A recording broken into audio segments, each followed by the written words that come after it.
En un cielo oscuro y opresivo, donde las nubes se ciernen como un manto de tristeza, se desarrolla una escena de una gravedad inconmensurable. La tierra tiembla, el viento parece detener su aliento y el mundo entero contiene su respiración en un instante suspendido entre el dolor y la esperanza.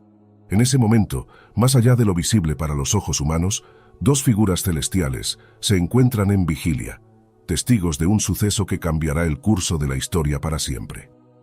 Miguel, el príncipe de los ejércitos celestiales, cuyo valor ha atravesado 1000 batallas contra las fuerzas de la oscuridad, observa con una mezcla de solemnidad y pesar. A su lado está Uriel, el ángel de la luz eterna y la sabiduría infinita, cuyos ojos han visto el principio y el final de los tiempos.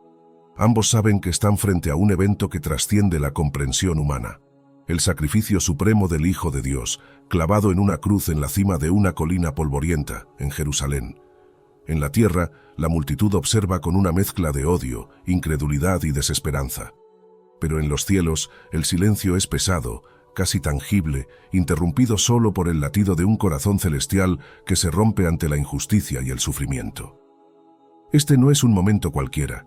Es el instante en que la luz y la oscuridad se enfrentan en su forma más pura, donde el amor se muestra en su expresión más dolorosa y sublime. Los ángeles conocen la historia completa. Saben que este sacrificio no es una derrota, sino la victoria más gloriosa jamás imaginada.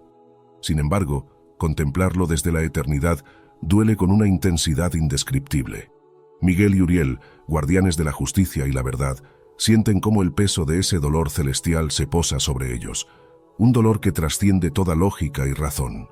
La atmósfera está cargada de una tensión eléctrica, una mezcla de temor reverente y esperanza ardiente. Las sombras parecen alargarse, como si el mismo cielo llorara, mientras las estrellas, ocultas tras el velo de las nubes, esperan el momento en que la luz renazca de la oscuridad. Este es el preludio a una historia que no solo cambiará a aquellos que viven en la tierra, sino que impactará a todo el cosmos. Una historia de sacrificio, redención y amor infinito. Y en este momento, en este espacio suspendido entre la agonía y la gloria, Miguel y Uriel preparan sus corazones para actuar, sabiendo que lo que está por venir definirá para siempre el destino de la humanidad y de los cielos. Antes de continuar con este poderoso relato, no olvides suscribirte al canal para no perderte más historias como esta, cargadas de emoción, significado y profundidad. Tu apoyo nos permite seguir compartiendo estos relatos que tocan el alma y despiertan la conciencia. Ahora sí, comencemos. El cielo entero contuvo el aliento. Los clavos rasgaron la carne del Hijo de Dios, como si la tierra misma se partiera. El madero, levantado entre el cielo y los hombres, se convirtió en un altar viviente, donde el amor fue clavado y la sangre se volvió lenguaje. No era solo dolor físico, era el peso del pecado de toda la humanidad lo que aplastaba su pecho en cada respiración agonizante. Los ángeles, aquellos que desde la eternidad habían contemplado su gloria, ahora contemplaban en silencio su humillación. Algunos se cubrían el rostro con sus alas, incapaces de mirar el cuerpo destrozado del que una vez creó las estrellas. Miguel, el príncipe de los ejércitos celestiales, cayó de rodillas en oración, su espada envainada por respeto ante el misterio del sacrificio. No era tiempo de guerra, sino de redención. Uriel, el escriba celestial, con manos temblorosas, escribía el juicio eterno sobre la cruz. Cada gota de sangre derramada era registrada en los anales del cielo, no como derrota, sino como victoria. No era un mártir, era el Cordero, el Verbo hecho carne, cumpliendo hasta la última letra de lo profetizado. Y entonces, la creación entera respondió. El sol se oscureció, no era un eclipse, sino una señal. El mismo cielo se vistió de luto, la luz se apagó como si no pudiera coexistir con tanto sufrimiento. La tierra tembló, las piedras se partieron, las tumbas se agrietaron, como si la muerte, al contemplar la vida muriendo, comenzara a rendirse. En el templo, lejos del Gólgota pero unido en destino, el gran velo que separaba al hombre de la presencia de Dios se rasgó. No de abajo hacia arriba, como lo haría un sacerdote, sino de arriba hacia abajo. Fue el Padre mismo quien lo desgarró, declarando con ese acto que ya no habría separación. El acceso estaba abierto, no por obras, no por mérito, sino por la sangre. En ese momento, la cruz dejó de ser instrumento de tortura para transformarse en trono, en puente, en camino. Y aunque muchos no lo sabían aún, el universo había cambiado para siempre. Y allí, colgado entre el cielo y la tierra, Jesús alzó el rostro entre sombras y sangre. Su voz, quebrada pero firme, rasgó el silencio. Padre, perdónalos, porque no saben lo que hacen. Incluso en el dolor ofrecía gracia. Aún mientras los clavos ardían en sus muñecas, intercedía por aquellos que lo maldecían. Un ladrón, crucificado a su lado con los ojos llenos de lágrimas, miró más allá de la corona de espinas y vio un rey. «Acuérdate de mí cuando vengas en tu reino», susurró con la última fuerza que le quedaba. Y Jesús, con una ternura que desarmó al mismo infierno, le respondió: «Hoy estarás conmigo en el paraíso». Las horas se desangraban como su cuerpo. El Gólgota, que había sido lugar de ejecución, se convertía en escenario de promesa eterna.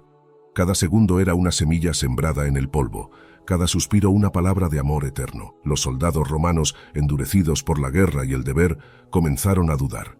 Uno, viendo cómo moría ese hombre, exclamó con los ojos abiertos de asombro: «Verdaderamente, este era el Hijo de Dios». Y entonces, cuando todo estuvo consumado, cuando el precio fue pagado, Jesús inclinó la cabeza. Sus labios pronunciaron la palabra que estremecería siglos de historia: «Consumado es». En ese instante, el cielo exhaló, la tierra respondió con otro estremecimiento, y el velo de la muerte empezó a rasgarse también. No fue una derrota, fue una declaración. La cruz no fue el final, sino la puerta. La sangre no fue tragedia, sino contrato, y el silencio que siguió no fue vacío, fue preludio de resurrección. Cuando Jesús pronunció aquellas palabras, «consumado es», no fue un susurro de derrota, sino un grito de victoria envuelto en dolor. Fue el clamor de un rey que, con cada latido menguante, sellaba un pacto eterno entre Dios y la humanidad.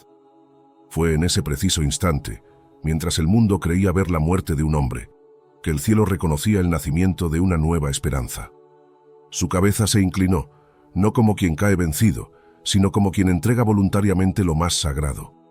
El velo del templo, ese grueso tejido que por siglos había separado lo divino de lo humano, se rasgó desde lo alto hasta abajo, no por manos humanas, sino por una decisión celestial. La barrera había sido derribada, ya no habría más distancia entre el Creador y sus criaturas. La cruz se convirtió en el puente, y la sangre, en el precio justo del amor. La tierra tembló, no por casualidad, sino como si toda la creación respondiera al sacrificio de su autor. Las piedras se partieron, los sepulcros se abrieron y un silencio solemne envolvió el Gólgota.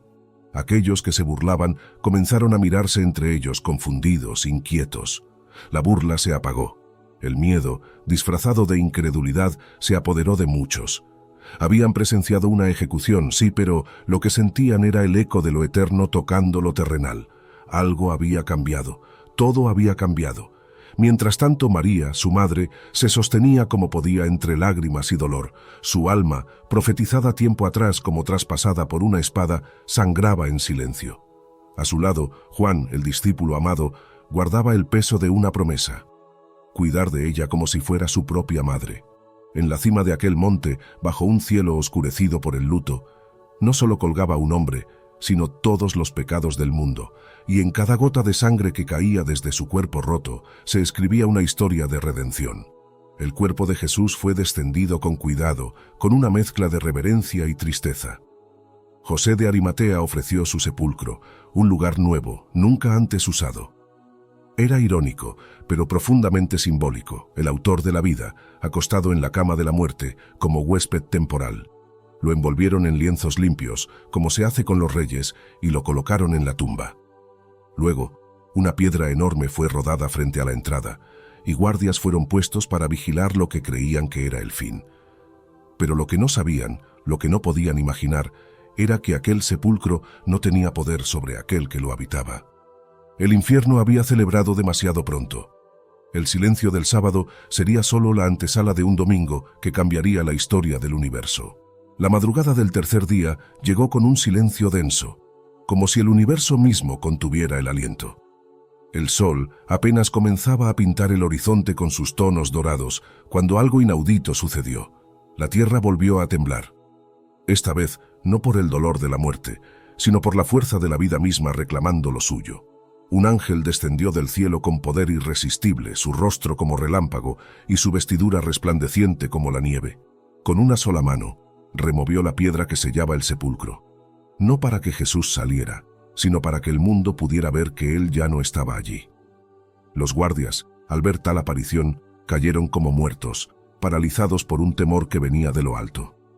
Lo que era un lugar de luto, de fin, de cenizas, ahora era el epicentro de un milagro eterno. Fue María Magdalena quien, con el corazón hecho trizas, pero el alma fiel, llegó al sepulcro buscando al Maestro. Iba con especias, con amor, con duelo, sin saber que lo que la esperaba no era un cadáver, sino una gloriosa revelación. Al ver la tumba abierta, su angustia creció. Se lo han llevado, pensó entre lágrimas. Caminó, buscó, preguntó. Pero entonces, una voz suave, conocida, como un susurro que atraviesa el alma, pronunció su nombre. María. Y fue en ese instante que sus ojos se abrieron, no los de la vista, sino los del espíritu. Aquella voz era inconfundible, no era el jardinero, era él, era Jesús, vivo, glorioso, resucitado. Ella cayó de rodillas entre sollozos de alegría, tratando de aferrarse a su maestro, pero él le dijo, «No me toques aún, porque no he subido a mi Padre. Ve y di a mis hermanos que subo a mi Padre y vuestro Padre, a mi Dios y vuestro Dios». En otras palabras, ve y anuncia que la muerte ha sido vencida, que la tumba ha sido derrotada, que el reino ha renacido. Y así, María Magdalena se convirtió en la primera testigo de la resurrección, la primera mensajera del evangelio más glorioso jamás contado. A partir de ese momento, todo cambió. Jesús comenzó a aparecerse a sus discípulos, no como un fantasma, sino como el Cristo resucitado, con cuerpo glorificado, con las marcas de la cruz aún visibles como testimonio eterno de su amor. Caminó junto a dos en el camino a Emaús, partió el pan, abrió las Escrituras y encendió sus corazones. Se presentó ante los 11, cruzando paredes cerradas, trayendo paz a donde solo había temor. Mostró sus heridas, comió con ellos y les sopló el Espíritu Santo. El reino no había terminado, apenas comenzaba. Lo que fue sembrado en muerte se levantó en vida. Lo que parecía una tragedia era en realidad la más gloriosa de las victorias. Jesús resucitó, no como un mito, no como una idea, sino como una realidad que estremeció el tiempo y la eternidad. Con su resurrección, la promesa se cumplió, la profecía se confirmó, y la puerta del reino quedó abierta para todo aquel que crea. Desde aquel amanecer, ningún sepulcro volvió a tener la última palabra, porque aquel que venció a la muerte vive, reina y vendrá otra vez. Los discípulos, aún envueltos en asombro, comenzaron a reunirse de nuevo, pero ya no como hombres derrotados, sino como testigos del milagro más grande jamás presenciado. La presencia viva de Jesús, sus palabras, su paz, comenzaron a sanar el miedo que los había paralizado. El Maestro, ahora glorificado, los miraba con ternura, con autoridad y con propósito. No les reclamó su huida, ni sus negaciones, ni su poca fe. En cambio, les confió una misión, ir por todo el mundo y predicar el Evangelio a toda criatura. Fue en ese encargo que el cielo delegó su mensaje eterno a corazones que antes temblaban de miedo, pero que ahora ardían con la llama del Espíritu. Durante 40 días, Jesús caminó entre ellos. Les enseñó, les recordó las Escrituras, les mostró cómo todo lo que había ocurrido no fue un accidente, sino el cumplimiento perfecto del plan de Dios desde la eternidad. Habló del reino, no como una conquista terrenal, sino como un llamado eterno. Apareció a muchos, a más de 500 personas, para que no quedara duda alguna. La tumba estaba vacía y el Cristo vivía, y con cada aparición fortalecía su fe, reconstruía su esperanza y los preparaba para lo que vendría. Fue en el Monte de los Olivos donde todo alcanzó su momento sublime. Jesús, rodeado de sus discípulos, les habló por última vez. No de despedida, sino de promesa. Les dijo que recibirían poder cuando el Espíritu Santo descendiera sobre ellos y que serían sus testigos en Jerusalén, en Judea, en Samaria y hasta lo último de la tierra. Y mientras hablaba, algo maravilloso ocurrió. Comenzó a elevarse. No como quien se marcha sin rumbo, sino como quien asciende a su trono. Sus ojos se encontraron con los de ellos por última vez, y en esa mirada hubo amor, misión y eternidad. Una nube lo ocultó de su vista, pero no de sus corazones. Los discípulos se quedaron mirando al cielo, quietos, asombrados, cuando dos ángeles se les aparecieron y les dijeron, ¿por qué están mirando al cielo? Este mismo Jesús, que ha sido llevado al cielo, volverá de la misma manera en que lo han visto subir. Así, la esperanza no solo se afirmó en lo que había ocurrido, sino en lo que aún estaba por venir. El Cristo resucitado, ascendido, prometió regresar. Ellos regresaron a Jerusalén con gozo. Ya no eran los mismos. El miedo había sido reemplazado por fe, la duda por convicción, la tristeza por un gozo indestructible. Se reunieron en el aposento alto, orando, esperando, sabiendo que lo prometido vendría. La historia no había terminado. En realidad, apenas comenzaba. Mientras los discípulos aguardaban en la tierra, en los cielos se desataba una celebración jamás vista desde la creación. El Cristo resucitado ascendía por los cielos, atravesando los velos de las dimensiones celestiales, mientras ángeles, querubines y serafines lo contemplaban con reverencia y júbilo. Las puertas eternas se abrían, y los ejércitos celestiales entonaban cánticos nuevos, himnos que hablaban de redención, de sangre derramada, de una victoria obtenida no con espadas, sino con amor. Alzad, oh puertas, vuestras cabezas, y entrará el Rey de Gloria. Component Placement, resonaba el coro angélico en lo profundo del firmamento. Y cuando preguntaban, ¿quién es este Rey de Gloria?, el universo respondía con un solo nombre: Jesús, el Hijo del Altísimo, el Cordero inmolado que ahora vuelve como león victorioso. Los cielos estallaron en luz cuando Jesús cruzó el umbral eterno. Allí, en la sala del trono, el Padre aguardaba, con el esplendor de su gloria rodeando todo el trono de justicia. La atmósfera era densa de santidad, y un silencio reverente envolvía cada rincón del reino. Miguel, el arcángel guerrero, dio un paso al frente, bajando su lanza en señal de rendición y respeto. «Ha vencido el príncipe de paz», proclamó con voz que sacudió los cielos. A su lado, Uriel, el ángel del fuego divino, inclinó su rostro con humildad. La luz ha triunfado sobre toda oscuridad. La cruz no fue derrota, sino la llave que abrió las puertas del reino a la humanidad. Ambos sabían que, aunque sus espadas habían defendido los cielos, fue el sacrificio del Cordero lo que selló la victoria eterna. Entonces el Padre extendió su diestra y con autoridad proclamó: «Siéntate a mi diestra, hasta que ponga a tus enemigos por estrado de tus pies». Y Jesús, glorificado, se sentó, no como un siervo sufriente, sino como el Rey de Gloria, el Señor de señores, el nombre sobre todo nombre. En ese instante, una corona inigualable fue puesta sobre su cabeza, hecha de justicia, de honra, de eternidad. Fue coronado no solo como Rey de Israel, sino como Rey del universo, digno de abrir los sellos, de juzgar las naciones, de gobernar por siempre con verdad y gracia. Y mientras la gloria llenaba el cielo, una nueva etapa comenzaba. La misión no había terminado, solo había cambiado de lugar. Desde su trono, Jesús intercede por los suyos, envía a su Espíritu, dirige su iglesia y prepara el gran día de su regreso. Miguel, Uriel y los millares de ángeles sabían que la batalla no había concluido del todo. Aún quedaban almas por alcanzar, corazones por sanar y un mundo por redimir. Pero lo esencial ya estaba sellado, la victoria era definitiva.